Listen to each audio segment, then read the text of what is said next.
Téléspectateurs, téléspectatrices, bonsoir. Merci de choisir BF1. Nous sommes mardi, il est 21h. C'est l'heure de votre émission Vivre ensemble. Et on vous dit merci, vous qui nous suivez partout dans le monde à travers le canal 251, également sur notre page Facebook. Merci pour votre fidélité. Pour échanger ce soir, nous avons avec nous sur notre plateau M. Jean-Bosco Kaboré. Il est conseiller conjugal, médiateur familial. Monsieur Kaboré, bonsoir. Bonsoir. Merci d'être là sur ce plateau. Merci. Vous êtes bien habillé. Ah, merci beaucoup. En pinceau d'Anfani, c'est beau. Merci. D'accord. Alors, mesdames, messieurs, le thème de ce soir, nous allons nous intéresser à la vie de couple. Séduction, installation et vie commune, mais aussi mariage, sexualité, tension, jalousie, parfois même infidélité, voire rupture. La vie de couple est loin d'être un fleuve tranquille. D'où le thème de ce soir, les exigences de la vie de couple. Bienvenue à toutes et à tous.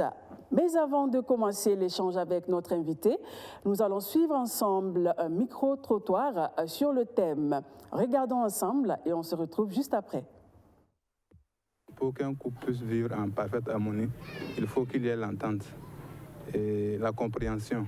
Moi, je souhaite un homme qui me comprend, qui va m'aimer tel que je suis, et c'est tout. Et bon, la femme doit quand même être attentive près de son mari. Et voilà, je pense que c'est elle d'abord. C'est l'homme, elle a à chaque fois avec des idées, mais elle doit quand même savoir l'accompagner dans ses projets, voilà, avoir les mêmes visions dans la vie, un truc comme ça. Parce que si vous n'avez pas les mêmes visions dans la vie, là, c'est compliqué un peu d'évoluer ensemble. D'abord, dans le couple, il faut l'entente, il faut le pardon. Pour que le couple marche bien, pour que ça dure, il faut que la femme essaie de se soumettre aussi. Pour vivre en parfaite harmonie, dans un couple, il faut la confiance, l'entente, la communication surtout. C'est l'entente, savoir se pardonner. Même la langue et puis les dents, là, ils se croisent souvent, mais ils sont toujours ensemble. C'est se pardonner seulement pour mieux vivre. Bon, selon moi, la clé de l'harmonie d'un couple, c'est plutôt la communication. Parce qu'un couple qui ne communique pas, qui ne dit pas ce que chacun a sur le cœur, ça ne peut pas marcher. Après la communication, moi je trouve que c'est la confiance à son partenaire. Parce que sans la confiance, une relation, c'est vraiment ça court au désordre, quoi. Voilà, il faut que chacun ait confiance en l'autre, que chacun laisse l'autre faire ses choix, avoir confiance, même quand l'autre dit que je suis à côté ou je suis ici, il faut que la personne ait totale confiance. Sinon, bon, d'après ce qu'on dit ici, les on dit, voilà, vont rentrer entre eux, s'il n'y a pas de confiance. Exigence dans la vie de couple, pour moi, c'est le respect. Le respect qui est primordial. Bon, et ce que j'entends par l'exigence de la vie de couple, c'est ce qui est recommandé dans la vie de couple. Maintenant, dans la vie de couple, il faut qu'il y ait le respect et puis la liberté. Puisque, bon, quand je dis la liberté, nous venons, bon, dans un couple, chacun vient d'un environnement vraiment différent. C'est-à-dire, ils ont reçu des éducations différentes et qu'ils sont venus pour vivre ensemble. Donc chacun a sa particularité. Donc pour qu'ils puissent vivre ensemble, il faut qu'il y ait la liberté. Donc on ne peut pas homogénéiser les caractères de sorte à ce que ce soit vraiment unique. Moi je me dis en tout cas dans la vie de couple, chacun a ses principes. Voilà, et la femme doit être prête pour le monsieur aussi doit être prêt pour la femme. Voilà, s'il y a ça déjà, je pense que ça peut aller. En fait, dans un couple, il ne faut pas prendre autorité sur l'autre. Je trouve que l'autre n'est pas ton enfant, c'est ta partenaire. Tu peux poser tes bases, tu peux dire ce que tu aimes ou tu n'aimes pas, mais exiger une chose à ton partenaire ou à ta partenaire, ça ne se fait pas. Il faut que chacun puisse prendre ses propres décisions, il faut que chacun puisse se sentir libre quand même dans son couple. Sinon, se sentir emprisonné dans son couple, ce n'est plus un couple, c'est comme vivre en prison, ce n'est pas intéressant. Et voilà, Monsieur Kaboré, on revient sur ce plateau. Nous allons prendre votre avis sur ce micro-trottoir, vos réactions, votre réaction par rapport à ces différents téléspectateurs qui ont réagi par rapport au thème. Je crois que c'est très bien parce que ça permet à chacun d'exprimer sa vision et sa conception de voir les choses. C'est très riche parce que on arrive à comprendre que chacun a sa conception, hein, et sa conviction du mariage, de la vie du couple. D'accord. Voilà. Maintenant, il faut bien raccommoder pour retrouver quelque chose de juste, quoi. D'accord. Voilà. Et ce que j'ai noté dans ce micro-trottoir, bon, il y a un monsieur qui dit qu'il faut une femme attentive.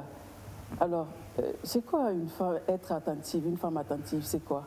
Oui, il faut une femme attentive. La femme doit...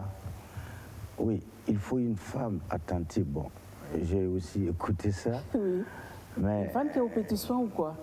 Oui, je pense comme ça. J'ai aussi vu ça comme ça, mais le mot « il faut », hein, qui ressort toujours, voilà, et il ou elle doit, hein, ça ressortait toujours. Alors, ça manque de thérapeutique. D'accord. Voilà, et je pense que souvent on fait des affirmations, la femme doit être comme ça, l'homme doit faire ci, le couple doit faire ça, doit se faire confiance. Non. C'est bon, chacun sa vision. Mais je dirais qu'il faut dire un couple doit apprendre toujours. On apprend à construire une vie. D'accord. Voilà, hein. Et aussi, il y a la confiance qui ressort beaucoup. Oui. On doit se faire confiance, il faut de la confiance. On doit se faire confiance. La confiance, on ne doit pas se faire confiance, pour moi. On doit apprendre à construire la confiance. Voilà. On ne doit pas se faire confiance. D'accord. Donc on ne doit pas dire, genre, mon mari doit me faire confiance, ma femme doit me faire confiance. Cette confiance est née de mon jugement, du jugement que je fais pour l'autre. Alors, on ne fait pas confiance en quelqu'un. Quand vous faites confiance en quelqu'un, cette confiance est née de votre jugement. D'accord. Mais il faut construire la confiance avec la personne. Entretenir la confiance et perfectionner. Je te dis que la confiance est le résultat de la maturité d'une relation. La confiance, c'est le fruit de l'arbre. C'est le signe qui indique que nous avons atteint à un but, à un objectif. Donc, on ne fait pas confiance en quelqu'un, on construit la confiance. D'accord. Alors, ils ont donné leur avis sur le thème, c'est-à-dire les exigences de la vie de couple. Maintenant, nous allons prendre votre avis. Qu'est-ce qu'on entend par exigence de la vie de couple? Vous, en tant que professionnel, conseiller, thérapeute, on vous écoute. Alors, quand on parle des exigences de la vie du couple, cela révèle que le couple a atteint à la maturité affective et humaine. Voilà. Ça veut dire que nous avons ça révèle la maturité affective du couple. Ça veut dire que, alors, un couple qui a appris à respecter la discipline de la vie conjugale. Voilà. Quand on respecte la discipline de la vie conjugale, voilà, ce sont les exigences de la vie. Qu'est-ce qu'on entend également par discipline de la vie conjugale? Voilà. La discipline, c'est le fait qu'on tient compte, on a fait un choix, et le choix a des exigences, et nous nous soumettons maintenant nous avons les repères et les indicateurs de ce choix. Les exigences, c'est quoi? C'est comme dans une voiture, il y a un tableau de bord. Le tableau de bord indique, sans tableau de bord, on ne peut pas se rouler en voiture. Le tableau de bord nous indique, ça nous interpelle, ça nous cadre, ça nous permet d'avoir une assurance et une sécurité. Pardon. Et si nous n'avons pas ce tableau de bord qui est aussi un repère, nous n'avons pas d'exigence, nous n'avons pas de repère. Donc chaque couple est une entité à part. Un couple peut dire les exigences de notre vie, c'est arriver à installer la compréhension. Il y a d'autres qui ne sont plus à cette étape de la compréhension. Ils sont à l'étape de la recherche de l'acceptation. Donc, il y a des ingrédients basiques où, quand on a ces ingrédients, voilà, et on installe ces ingrédients qui codifient la relation, qui orientent, c'est ça maintenant on peut dire, voilà, on s'est soumis aux exigences de la relation. D'accord, mais M. Kaboré, est-ce que ici, exigence est synonyme d'obligation? Parce que, vu les différentes réactions, on a l'impression qu'on est obligé à faire quelque chose dans le couple. C'est comme si on était un peu forcé à suivre quelques règles dans la vie de couple. Non, ce n'est pas, on ne peut pas voir les exigences comme une obligation. C'est ça, je dis, les exigences, c'est un couple qui révèle la maturité affective et humaine de leur vie. Voilà, les exigences, c'est comme si vous payez un médicament, on vous prescrit une ordonnance, il y a la posologie qui est là. Il faut se soumettre à ce qui a été recommandé et proposé. Voilà. Ça veut dire que dans toute relation humaine, il y a des exigences. Les exigences, c'est nous qui installons ces exigences pour pouvoir atteindre à notre objectif. Ce n'est pas une imposition, ce n'est pas une obligation, mais les exigences sont les repères. Voilà. C'est comme je dis, ce sont les repères basiques que nous trouvons importants pour pouvoir installer. Et c'est quand un couple atteint une certaine maturité. Voilà. Quand le couple, voilà, quand on dit c'est quand le couple atteint à la maturité affective et humaine, et aussi qui respecte la discipline de la vie conjugale. Quand on respecte la discipline de la vie conjugale, ça veut dire qu'on tient compte de la psychologie de l'homme et la psychologie de la femme, voilà, l'histoire de chacun, et on y tient compte de tout ça, qui fait que voilà, nous nous soumettons à ces exigences-là, voilà, qu'on doit en tenir compte pour pouvoir atteindre notre objectif. D'accord. Alors, à quel moment on peut dire qu'un couple vit? Parce qu'il y a certains couples, on dirait que rien ne marche, c'est comme une flamme un peu endormie. C'est vrai que j'aime beaucoup cette question parce qu'il faut arriver à faire la différence entre un couple qui vit et un couple qui existe. D'accord. Voilà. La différence, c'est quoi?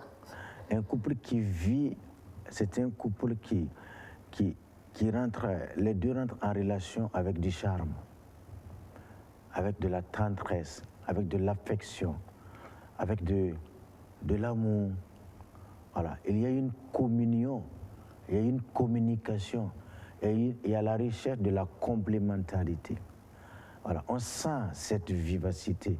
Il y a du sourire, il y a du charme, il y a de la tendresse. Et la joie. Voilà. La joie vient raccommoder comme fruit. Voilà. Mais il y a des couples qui existent. Ça veut dire qu'on est lié par l'habitude d'être ensemble. D'autres même se marient parce qu'ils ont cheminé 7 ans ou 10 ans. Voilà. Et vu le regard des parents de la société et tout. Voilà. On dit souvent que on va faire comment? Comme on a duré ensemble, bon, on va terminer. Voilà. Donc, c'est un couple administratif.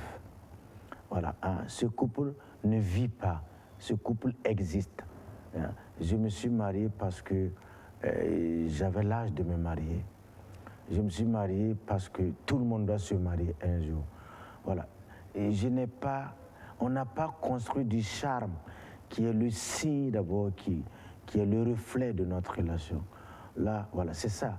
On vit, on sent que madame arrive à se sentir comprise, écoutée, acceptée, aimée.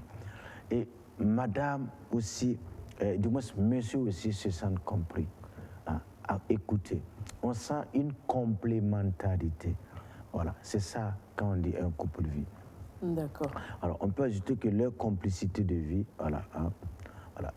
ça veut dire qu'on sent qu'ils ont donné un sens aux épreuves et aux difficultés qu'ils rencontrent.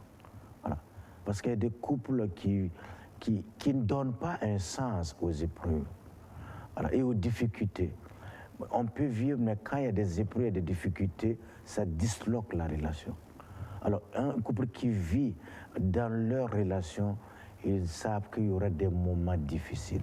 Et quand les moments difficiles viennent, on ne cherche pas d'abord à à interpeller l'autre comme responsable de la situation. Une situation est arrivée, nous accueillons le problème comme une vague d'eau qu'on ne retient pas. D'accord. Mais parlant de cette difficulté-là, par rapport aux exigences de la vie de couple, est-ce qu'on peut également parler de persévérance? Oui, la persévérance, c'est une vertu qui permet le couple de construire de la patience et de la maîtrise. La persévérance est une force. Persévérance veut dire que je veux continuer pour aller jusqu'au bout. Voilà. Mais ici, ce qu'il faut souligner encore est que quand on dit vie de couple, c'est des gens qui ne vivent pas dans leur moi, mais ils ont une relation du nous. C'est pas moi. Moi, je veux que tu deviens comme ça. Non, je ne vis pas pour nourrir mon moi. Toi et moi, on s'est compris, on s'est entendu et on vit une relation du nous. Donc, il n'y a plus de joie à donner qu'à recevoir. Donc, c'est une conception qui nécessite de la maturité et de la sagesse. Mais pourquoi, M. Kaboré, les couples d'aujourd'hui n'ont pas cette persévérance-là face aux difficultés de la vie de couple?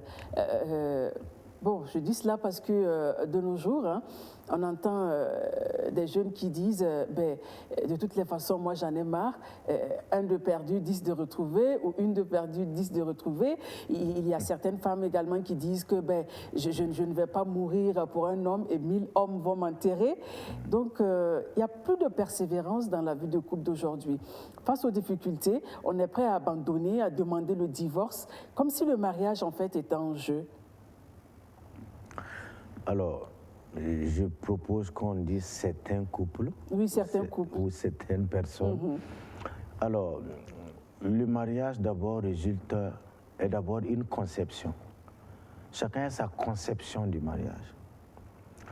Et vous voyez que l'éducation aujourd'hui est en train de perdre ses repères basiques, morales, éthiques. Aujourd'hui, les jeunes, aujourd'hui, leur conception de l'amour et du mariage est différente de la conception authentique. Donc, aujourd'hui, on pense que quand on aime quelqu'un, on doit se marier. Et aimer ne veut pas dire qu'on doit se marier. Tomber amoureux ne veut pas dire on s'aime. Mais si vous les écoutez, le fait qu'ils ont une relation d'émotions, de sensations, et ils communiquent avec des émotions, des sensations et des sentiments, pour eux c'est ça l'amour. Vous voyez le paradoxe? Alors que l'amour va au-delà de ça. L'amour du mariage veut dire qu'on a un projet de vie. Je pense qu'on va revenir là-dessus. Oui. Voilà. Donc, aujourd'hui, je peux dire que les jeunes vivent avec une fausse philosophie séduisante, mais trompeuse. Voilà. Leur conception du mariage est différente de la conception authentique. Ils vivent que de la jouissance et de l'euphorie. Voilà. Aujourd'hui, beaucoup de femmes disent, mais si mon mariage, ce n'est pas un mariage pompeux, comme on a l'habitude de dire, s'il n'y a pas ça, je ne vois pas le sens de mon mariage. Si ma robe ne vient pas de l'Europe, oui. Je ne si je ne gagne pas ce fameux messe de 200 000 ou 300 000, oui. Oui, aujourd'hui, il faut reconnaître que psychologiquement et spirituellement, les jeunes vivent l'apparence de l'amour et l'apparence du mariage. C'est l'extérieur qu'on présente. Donc, leur relation aujourd'hui manque d'âme, manque de profondeur. Alors que quand un arbre n'est pas bien planté, voilà, la petite tornade qui va souffler, l'arbre n'est pas bien enraciné. Donc, c'est manque de choses, manque de choses, d'âme, comme je dis, et manque de fondement, et manque de conviction authentique.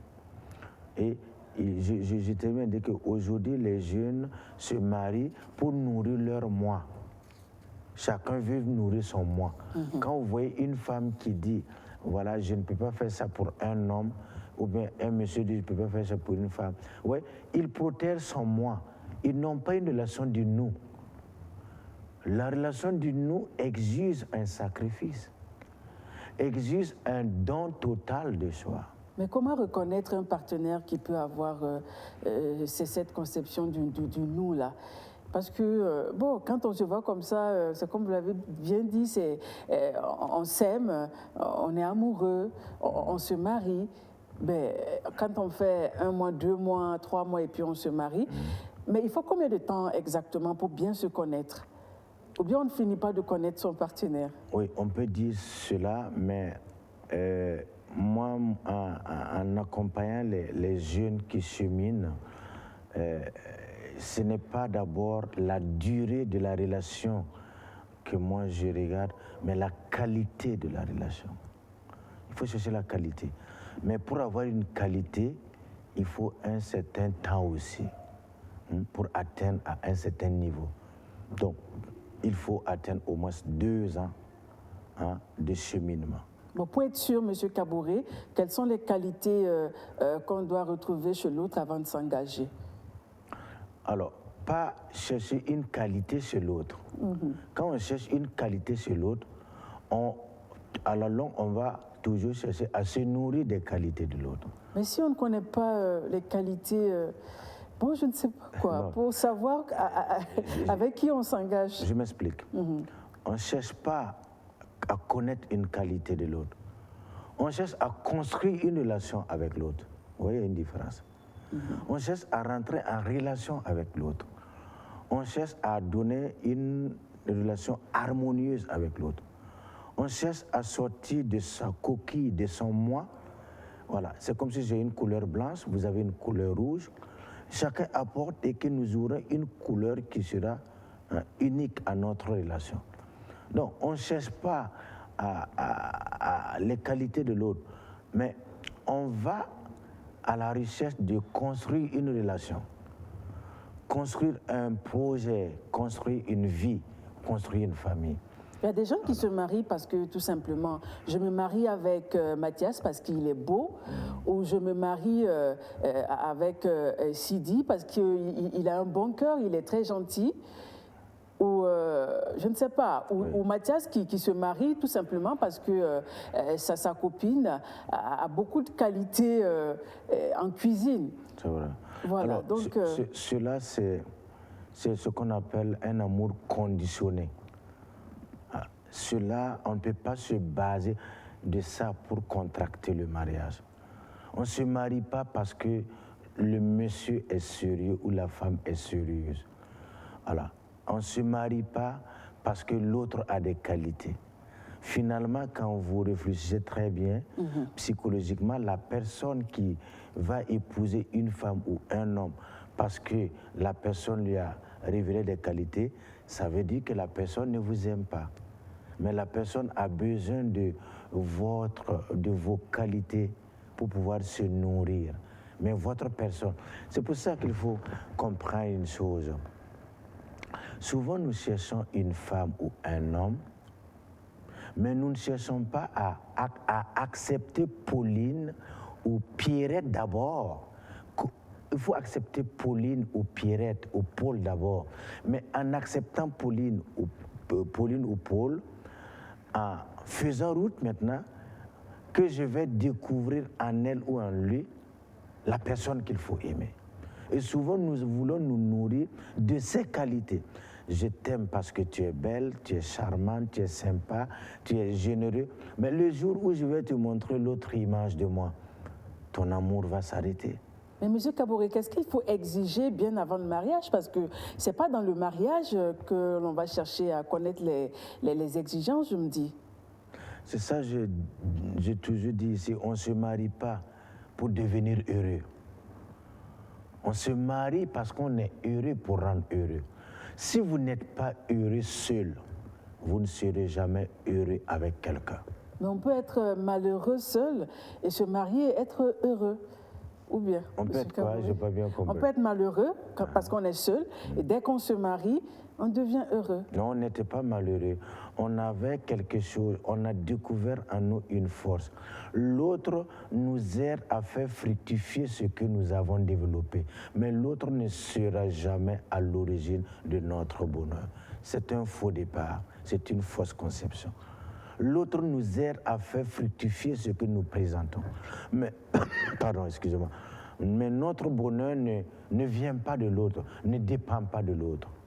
Si vous n'êtes pas heureux seul, vous ne serez jamais heureux avec quelqu'un. J'entends souvent des gens qui disent je me sens seul. La solitude, ce n'est pas d'être seul. C'est la solitude, c'est se sentir seul. C'est pas quand on est seul qu'il y a un problème.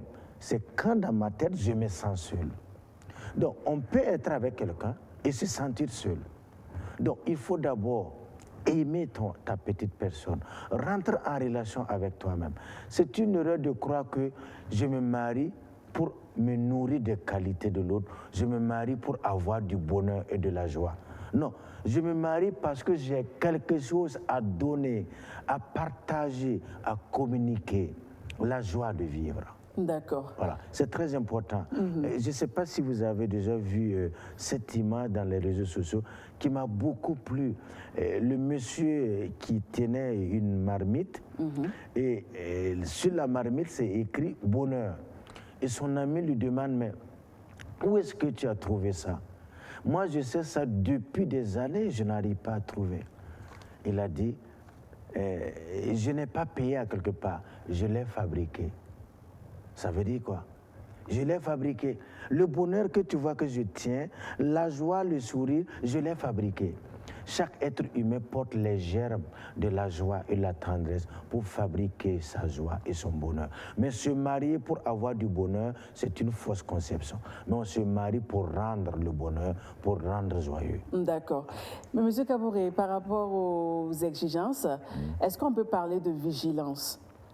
Entendez par là vigilance, être toujours là à surveiller son partenaire ou sa partenaire. Oui, cette manière de, comme vous dites, vigilance est installée quand la relation donne des signes de méfiance et d'inquiétude. Voilà. Donc, je constate que mon partenaire a un comportement qui n'est plus proportionnel comme avant et ça déclenche en moi une vigilance. La vigilance, de prime abord, comme vous le dites, je ne vois pas cela comme négatif, mais la peur que ce que je suis en train de construire avec l'autre, il risque peut-être de ne pas prendre conscience et laisser une autre personne ou un événement ou une situation qui peut rentrer pour disloquer ce qu'on est en train de construire. Je vois ça, par exemple, madame qui, souvent, on dit que madame fouille le portable de monsieur.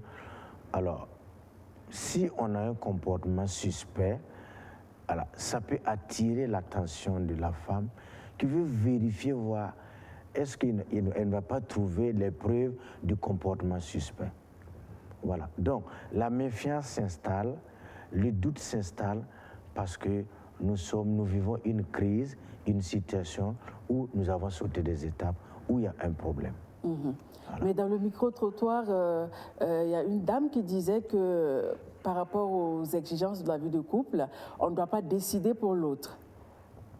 C'est-à-dire qu'on ne doit pas être autoritaire parce qu'il y a certains hommes qui choisissent les amis de madame et vice-versa. Madame aussi choisit les amis de monsieur, c'est-à-dire qu'on décide pour l'autre. J'aime toujours le mot apprendre. On doit, oui, quand on est à cette étape, moi je pense qu'on sort déjà du contexte. Il n'y a pas, on n'exige pas, c'est quelque chose, c'est l'amitié entre un homme et une femme qui donne la vie à deux. Je dis tout le temps qu'il n'y a pas d'amitié entre un homme et une femme. Il n'y aura pas d'amour, il n'y aura pas une vraie vie. Mais on peut quand même décider pour son partenaire ou sa partenaire. Oui, on peut toujours, pas décider, mais on peut toujours proposer quelque chose. Voilà, proposer quelque chose. Voilà. Maintenant, je pense que ce qui manque souvent, c'est qu'il y a un faux départ. C'est-à-dire, on ne dans la relation. Il faut que les deux installent d'abord une maquette de vie. Voilà, une maquette de vie. Vous voyez, quand une relation s'installe et qu'il n'y a pas d'amitié entre l'homme et la femme, ça serait une relation, ça serait un amour possessif ou captatif, ou un amour de méfiance. Parce que ce serait un amour conditionné. La relation sera conditionnée. Donc il faut d'abord que les ingrédients de l'amitié codifient votre amour. Les ingrédients de l'amitié viennent vous délivrer, vous libérer de votre amour qui est un amour conditionné pour que vous ayez au-delà de l'amour inconditionnel. D'accord. Mais M. Kaboré, je reviens un peu sur la confiance qui est beaucoup ressortie. Il y a même une dame qui dit qu'il ne faut pas écouter les on-dit dans la vie de couple. Et pourtant, c'est ce qui se passe de nos jours. Quand on a un problème dans le couple, immédiatement, on préfère appeler sa meilleure amie, son meilleur ami, je veux te voir, et on en parle. Tu ne sais pas si ton ami te veut réellement du bien. Et si c'est ce qu'il va te donner comme solution, est-ce que ça sera bien pour ton couple et tout? Alors, qu'est-ce qu'on doit faire? La première des choses, que si vous avez un problème dans le couple, on peut écouter les autres. L'autre peut me dire 10 phrases, 15 phrases. Mais j'ai peut-être juste besoin d'un mot ou une phrase dans ces 15 phrases. Ça, c'est un. De deux, alors souvent nous manquons de maturité et de profondeur. Quand nous-mêmes nous ne sommes pas équilibrés, nous croyons que la solution de nos problèmes vient des autres. Et nous allons prendre sur les autres, venir installer. Non. On a peut-être juste besoin d'un écrou pour compléter. C'est vrai que quand on est limité, il faut faire recours. Mais il faut faire recours à un spécialiste. Il faut faire recours à un thérapeute de couple. Ça veut dire que quand on fait recours, c'est qu'il n'y a pas de communication dans le couple? Pas forcément qu'il n'y a pas de communication. Il faut se dire qu'il y a la communication non verbale et la communication verbale.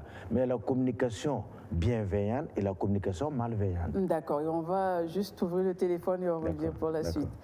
Mais voilà, chers téléspectateurs, vous pouvez participer à l'émission en composant le 25 37 62 90. 25 37 62 90, c'est le numéro pour participer en direct. Donc, vous réagissez par rapport au thème ou si vous avez d'autres questions. Monsieur Kaboré est là pour répondre. On se dit à tout à l'heure. Alors, pour revenir sur la communication que vous dites, la communication, elle est vague. Dans la communication, il y a échange d'idées, il y a conversation, on converse, il y a dialogue. Donc, il y a des couples qui font des conversations, échange d'idées, ça veut dire qu'on n'est pas habitué à aller en profondeur de l'intimité. Voilà. Alors qu'il faut dialoguer. Dialoguer veut dire quoi? Que je rentre en relation pour chercher à faire du bien pour toi. Tout ce que je suis en train de vouloir dire, de vouloir faire, c'est que je suis attentionné pour le bien-être, pour ton bien-être et pour notre bien-être. C'est ça, dialoguer. Donc, il faut faire la différence dans la communication qu'il y a échange d'idées, on a des échanges d'idées, conversation, on fait des conversations, mais deux fois, beaucoup de couples manquent de dialogue. Mais pourquoi il n'y a pas cette communication dans le couple? Est-ce qu'on s'y prend mal ou comment avoir une communication bienveillante? Voilà. Il faut d'abord, ça veut dire que des fois, il y a eu un faux départ. Il y a eu un faux départ et c'est comme si vous plantez un arbre penché. Pendant une certaine durée, on ne peut plus dresser. On dit qu'il faut taper le fer quand il est chaud. Donc, il y a toujours un faux départ. Ils se sont mariés sous l'euphorie, la sensation, l'émotion de la relation. D'accord. Nous allons prendre quelqu'un et puis on revient. Allô? Bonsoir, madame. Oui, bonsoir, monsieur. La soirée. Oui, ça va bien, merci. Et chez vous? Oui, ça va très bien. D'accord, on vous écoute. Je m'appelle Ouedraogo Amidou. Bonsoir, monsieur Ouedraogo. Je suis en direct depuis Gawa. Depuis Gawa? Oui, on voudrait remercier notre tonton là pour toutes les solutions qu'il nous donne.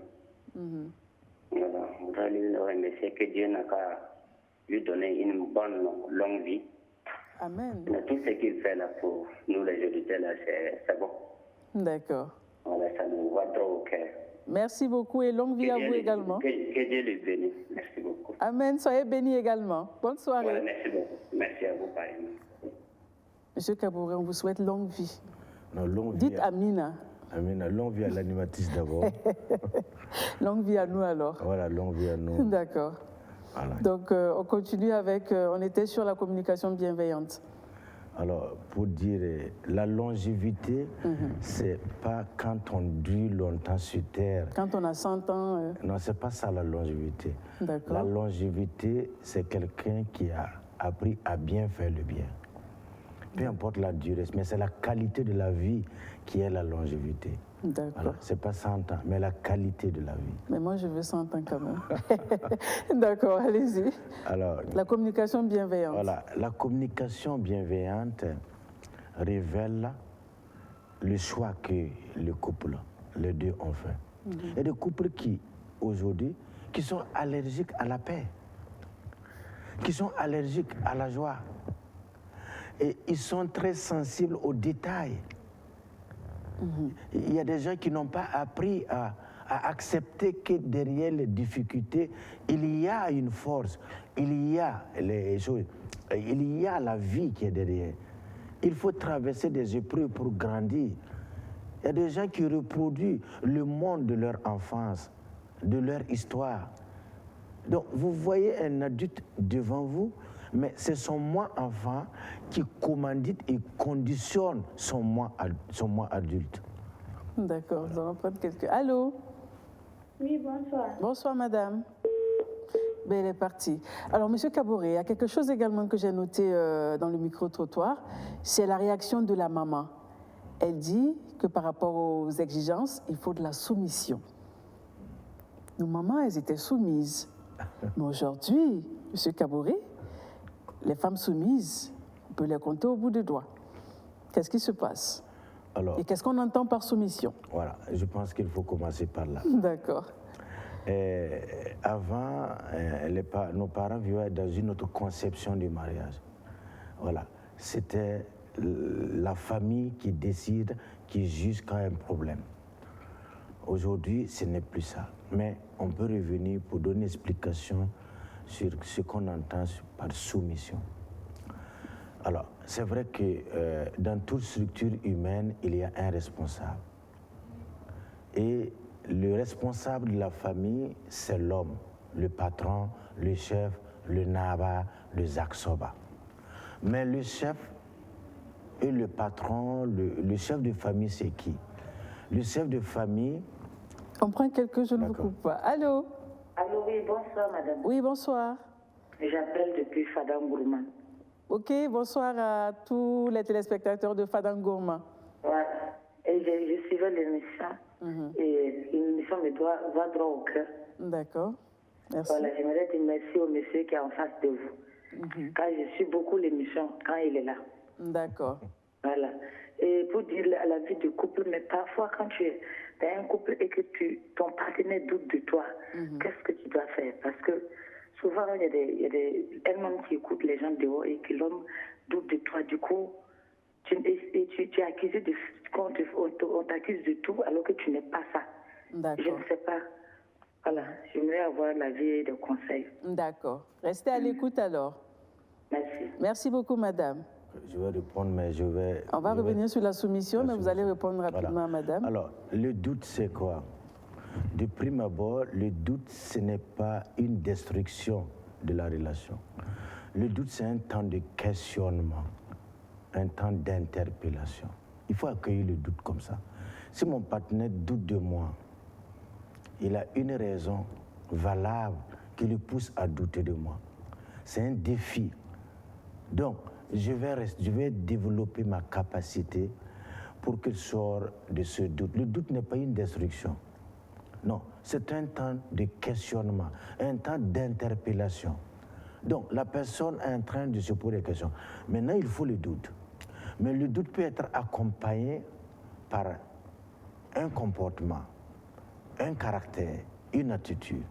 Mais vous qui voyez que la personne doute de vous, prouvez à la personne, témoignez.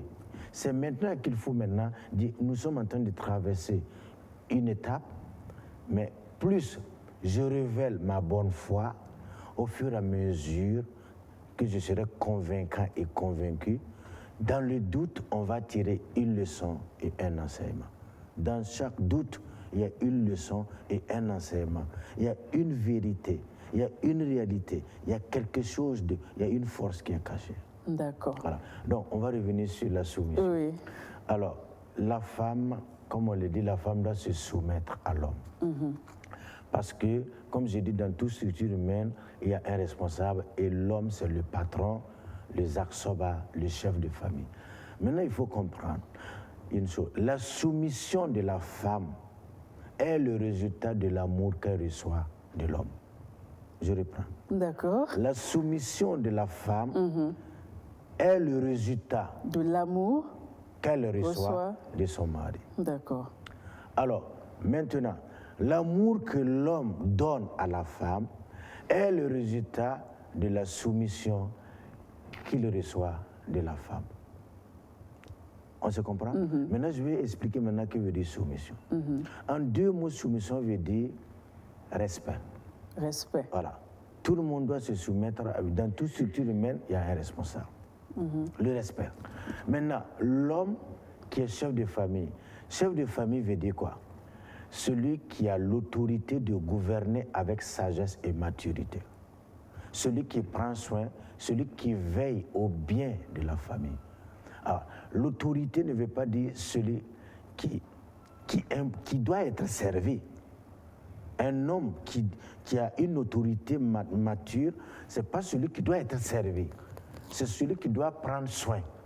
Quand vous voyez un homme qui devient autoritaire, cela veut dire qu'il a perdu son autorité. D'accord, mais M. Kabouré, vous dites que soumission rime avec respect. Ça veut dire soumission veut dire respect. Étymologiquement, en 2 mots, soumission veut dire respect, puisqu'il y a un protocole de respect. Mais moi, j'allais vous dire, je ne vous coupe pas, moi, j'allais vous dire soumission. Selon moi, c'était du genre, mon mari rentre du travail, je l'accueille à la porte, je prends son sac, je mets ses pieds dans l'eau, je dresse la table, je mets son eau dans la douche. Voilà, monsieur, votre douche, monsieur, tant. Bon, c'est ça la soumission, quoi. En tout cas, être là, pour tous ces petits soins. Je pense qu'il y a des femmes qui le font dû à leur éducation. Soumission ne veut pas dire que tu es inférieur à l'homme. Il faut reconnaître que les études ont démontré que la femme est 7 fois supérieure à l'homme. D'accord, on prend l'appel. Allô? Allô? Oui, bonsoir. Bonsoir. Oui? J'ai une question pour M. Kabouré. Allez-y. Il a répondu à une question, mais je n'ai pas très bien compris. Je voulais qu'il soit un peu plus explicite. Oui, c'est quelle question? Sur quoi on doit se baser pour s'engager pour une vie de couple? Il a répondu à la question, mais il n'a pas été très explicite. Bon, je n'ai pas bien compris. En plus de ça, quand on est en relation avec une personne et que on se comporte d'une manière, bon, selon nous, qui semble être pour le bien de la personne. C'est-à-dire qu'on pense d'abord à faire plaisir à son partenaire, même si on ne reçoit pas le retour et que ça ne pose aucun problème. Parce que, bon, pour moi, c'est d'abord rendre heureux la personne qui est en face de moi. Mais que la personne trouve que c'est étouffant. D'accord. Je ne sais pas comment on doit interpréter ça. D'accord. C'est tout. Merci beaucoup, madame. Merci. Voilà, je vais répondre sur... on se base sur quoi pour le choix de son partenaire? Voilà. Alors, c'est comme c'est dit, il faut avoir un projet de vie. Et avoir un projet de vie, il y a 8 dimensions que vous devrez avoir comme projet. D'abord, il y a la vie affective. Il y a des gens qui n'ont pas un projet de vie affective. Donc, avoir d'abord un projet de vie affective, c'est-à-dire apprendre à s'aimer en tenant compte de l'état psychologique de l'homme et de la femme. Apprendre à s'aimer. Ça veut dire qu'on a un projet de vie affective. Deuxièmement, avoir un projet de vie de gestion des conflits. Ah, il faut insérer ça. Il y a des moments, il faut avoir un projet pour dire qu'il y aura des moments où il y aura des difficultés. Ah, la grâce de Dieu n'exclut pas la nature humaine. Elle peut interpeller, elle conscientise, mais elle n'exclut pas. Il faut avoir un projet pour dire qu'il peut y avoir des grincements de dents, des frustrations. Quand ça arrive, qu'est-ce qu'on fait? Voilà ce qu'on va faire, voilà ce qu'on va faire. Il faut avoir un projet pour la gestion des conflits. Donc, ça veut dire quoi? L'écoute, le dialogue, le pardon, la réconciliation. Des fois, on se pardonne, mais on a du mal à se réconcilier. Voilà les 4. Alors, troisième, il faut avoir un projet de vie, de joie, de sourire. Il y a des gens qui n'ont pas ce projet. Il faut avoir des moments que c'est un projet. Avec lui, on peut sourire, on peut rire, il y aura la joie. D'accord. Déjà, ce qu'on a noté, c'est la téléspectatrice a entendu. Voilà. Et aussi, vous avez dit qu'on est heureux d'abord, oui, avant de rendre l'autre heureux. Oui. D'accord. Maintenant, on décide de rendre l'autre heureux et il trouve ça étouffant. C'est décourageant, M. Kaboré. Oui. Tu fais tout pour te faire plaisir, te rendre heureux, mais à la longue, je sens que tu es étouffé. Oui, j'aimerais qu'on essaie d'aller en profondeur, comprendre une chose. Aimer quelqu'un ne veut pas dire changer quelqu'un, s'il vous plaît. Il y a des gens qui sont blessés dans leur histoire, qui n'ont pas appris à aimer. Quand ils entendent le mot amour, ça les dérange. Il y a des gens qui ont leur conception du mariage, leur conception de l'amour, c'est pour leur moi. Voilà. Et je dis, tout le monde n'est pas appelé à se marier. Ceux qui doivent contracter le mariage, c'est ceux-là qui sont prêts, librement et volontairement, pour se soumettre aux exigences du mariage en respectant l'autre. Oui. C'est très important. Il y a des gens qui vivent dans leur moi. Mais s'il a choisi de vivre dans son moi, vous ne pouvez pas le changer. Ne cherchez pas à changer l'autre. Souvent, c'est parce que nous voulons changer l'autre. Nous voulons que l'autre puisse répondre à nos besoins. Hein? Ça veut dire que psychologiquement, nous avons programmé la joie de la récompense. Non. Si on programme toujours la joie de la récompense, on ne va pas avoir. Il faut programmer la joie de donner, mais pas la joie d'être récompensé. Okay. Il y a des gens qui ne savent pas aimer. Mais si la personne ne sait pas aimer, si la personne est limitée, si la personne est immature, inconsciente, ignorante, il faut tenir compte de ça. C'est comme si vous prenez un bébé, vous lui donnez les médicaments d'un adulte, on va dire quoi? Du surdosage.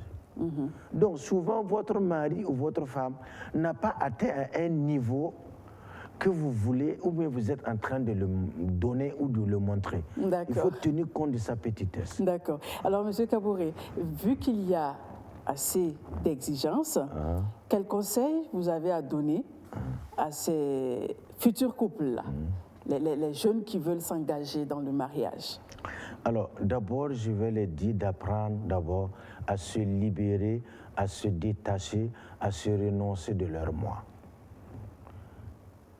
Souvent, on a peur de laisser tomber notre moi, parce que ça, c'est comme un plan B. Moi. Hein? Et on fait trop de calculs. Quand on veut rentrer en relation, libère ton moi. Détache-toi de ton moi. Il faut apprendre à perdre même certaines choses. Le bonheur consiste à apprendre à manquer de quelque chose pour pouvoir atteindre à son objectif. C'est très important. Donc, le moi. Deuxièmement, comme j'ai dit, avoir un projet de vie. Voilà. Hein? Avoir un projet de vie. Voilà. Et c'est aussi, alors, prendre conscience que ce qui est important d'abord, c'est installer de l'amitié. Hein? J'insiste, tant qu'il n'y a pas de l'amitié entre un homme et une femme, je dis l'amitié authentique, l'amitié mature et responsable. L'amitié qui codifie, qui donne naissance à de l'amour. Tant qu'il n'y a pas d'amitié, il n'y a pas d'amour. Mais quand vous avez les ingrédients de l'amitié, mais vous aurez de l'amour qui sera proportionnel, qui vient pour servir l'amitié. C'est important. L'amour vient pour servir l'amitié. Mais s'il n'y a pas d'amitié, il y aura ça sera une relation possessive, captative. Hein? Une relation où c'est une relation du moi. D'accord. Là, c'était les conseils pour les futurs mariés. Voilà. Et maintenant, les conseils pour ceux qui sont mariés et qui sont dans ces difficultés-là. Alors, les personnes qui sont dans des difficultés, je dirais d'abord, de prime abord, il faut aller, je propose toujours que quand il y a un problème, il faut d'abord s'asseoir, s'écouter. Souvent, on ne s'écoute pas. Souvent, on écoute pour répondre.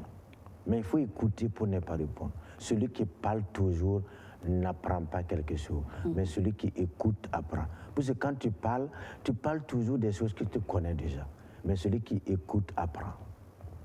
C'est très important de savoir écouter. Une écoute attentive. Voilà, pas pour répondre. Ça, c'est un. De deux, alors, ce qui est très important, c'est aussi trouver un moment de se poser 2 ou 3 questions. Est-ce que je n'exagère pas? Est-ce que je n'en fais pas de trop? Est-ce que notre relation-là, est-ce que je ne suis pas en train de vouloir protéger et nourrir mon moi?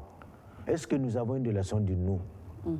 Est-ce que ce que je cherche, je ne cherche pas à être comblé, à être satisfait, ou bien je cherche d'abord à construire quelque chose pour que nous puissions dire, ça c'est pour nous deux.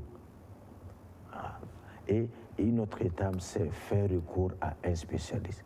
Aujourd'hui, on ne peut pas se marier, vouloir aller contracter le mariage, sans ne pas trouver un psychothérapeute du couple qui vous accompagne, qui vous propose les repères et les indicateurs du mariage. 1 minute pour terminer. Alors, je dirais que ce qu'on doit chercher à construire une relation comme vrai projet, quand vous voulez rentrer en relation avec quelqu'un, ou bien quand vous êtes déjà en relation, il faut voir, est-ce que nous avons un projet de rire et de sourire? D'accord. Rire et sourire. Vous voyez, si les femmes pouvaient avoir votre sourire, certaines femmes, ça pourrait être bien. D'accord. Le rire manque, le sourire manque, ça contracte les muscles. Donc, il y a cette expérience-là. On construit parce qu'on a un projet de vie. D'accord. Merci beaucoup, M. Kaboré. Alors, pour joindre M. Kaboré, vous composez le 70 11 20. 70 11 20 70, c'est le numéro de M. Kaboré. On s'arrête là pour vivre ensemble. On se donne rendez-vous mardi prochain, Inch'Allah. Alors, chers couples, notez bien ceci. Ça vient de M. Kaboré. Alors, il faut toujours avoir un projet de vie et aussi éviter la relation de moi, mais il faut avoir une relation de nous. Et aussi, on se marie parce qu'on est heureux et ensuite pour rendre l'autre heureux. Sur ce, bonne suite de programmes sur la chaîne Au cœur de nos